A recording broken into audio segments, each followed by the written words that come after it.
You're currently obsessing over your stress levels. You try meditation, you try deep breathing, you try to just relax. And yet, you're still miserable. Stop treating stress like it's a toxic waste dump you need to avoid. You're handling it completely wrong.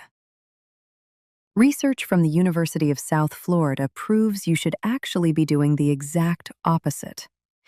You need to be actively seeking out small, manageable doses of chaos. Think of it like a psychological flu shot. You give your nervous system a tiny, controlled dose of annoyance so it doesn't have a full-blown meltdown when the real world finally attacks. Most of you are currently fragile glass ornaments waiting for the first breeze.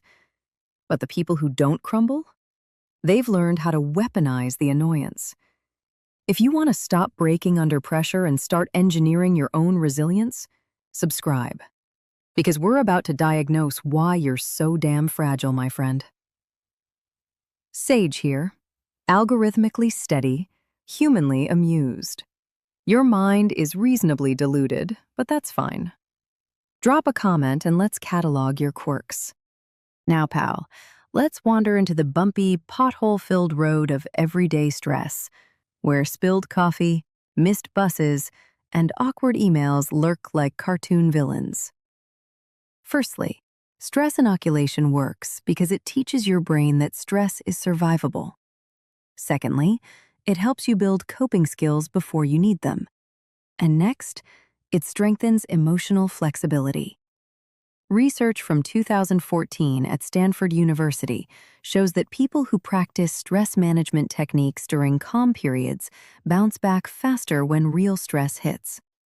In other words, your brain becomes less like a fragile teacup and more like a slightly dented but reliable metal mug.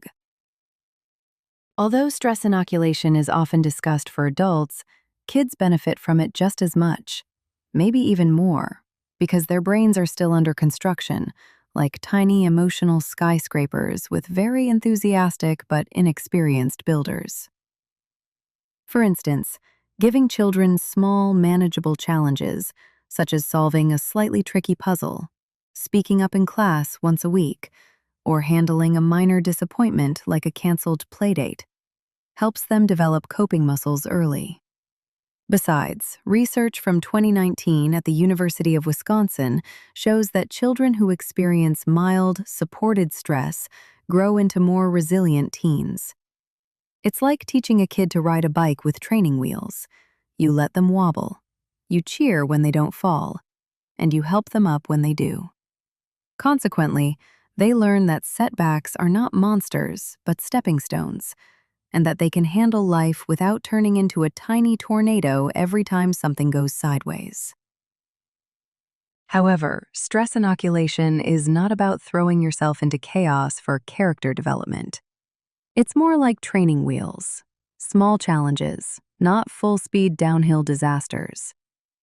One practical strategy is controlled exposure. For instance, if public speaking terrifies you, you might start by talking to a mirror, then a friend, then a small group. Moreover, research from 2016 at the University of Zurich shows that gradual exposure reduces anxiety by teaching the brain that the feared situation is not actually a tiger in disguise. Consequently, your stress response stops acting like a fire alarm triggered by burnt toast. Another strategy is cognitive preparation. Basically rehearsing how you'll handle stress before it arrives. For example, imagining yourself staying calm during a difficult conversation helps your brain build a mental script.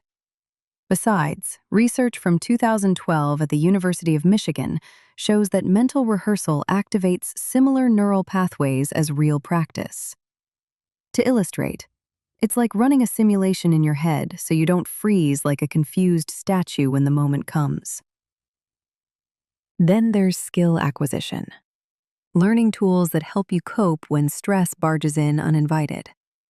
Deep breathing, grounding techniques, and positive self-talk are classics for a reason.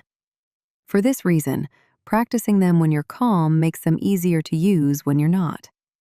In fact, Research from 2018 at King's College London shows that people who train coping skills ahead of time experience fewer physiological stress spikes. In other words, your nervous system stops behaving like a squirrel on espresso. And by the way, if your stress response feels like a fire alarm that goes off when someone opens the fridge, the books below break down how to train your brain better. And yes, they're affiliate links, so you calm my circuits too. There's also a free PDF on stress response rehearsal waiting for you. On the other hand, stress inoculation also involves building tolerance for discomfort. Not suffering, just tolerating mild irritation without spiraling. Also, this can be surprisingly funny. For instance, deliberately taking a cold shower for 10 seconds teaches your brain, hey, we can survive unpleasant things. Notably, research from 2020 at the University of Amsterdam shows that brief exposure to discomfort increases emotional resilience. It's like telling your inner drama queen to take a seat. Despite all these strategies, setbacks will happen. Nevertheless, bouncing back is part of the process. Recovery is not a sign of weakness, it's a sign of adaptation. For example, after a stressful day, doing something restorative, like walking, journaling, or staring blankly at a wall while questioning your life choices, helps your brain reset. Humor helps too. Saying, well, that day fell apart faster than a cheap umbrella, can soften the emotional blow. Now, friends, let's talk about perspective, the secret sauce of stress inoculation. Meanwhile, reframing a setback as a challenge rather than a catastrophe reduces emotional intensity. In addition, research from 2013 at Yale University shows that people who view stress as manageable perform better under pressure. It's like swapping out a horror soundtrack for a mildly dramatic one. So, your to-do list and you are no longer on speaking terms, okay? I get it. And yet, stress inoculation helps you face that reality with more confidence and fewer meltdowns. It's not about eliminating stress. That's impossible unless you move to a remote island and befriend a coconut. But about learning to handle it without losing your spark. Finally, stress inoculation is a lifelong practice. You experiment, wobble, recover, and try again. Overall, the goal is not to become unbreakable, but bendable, like emotional bamboo.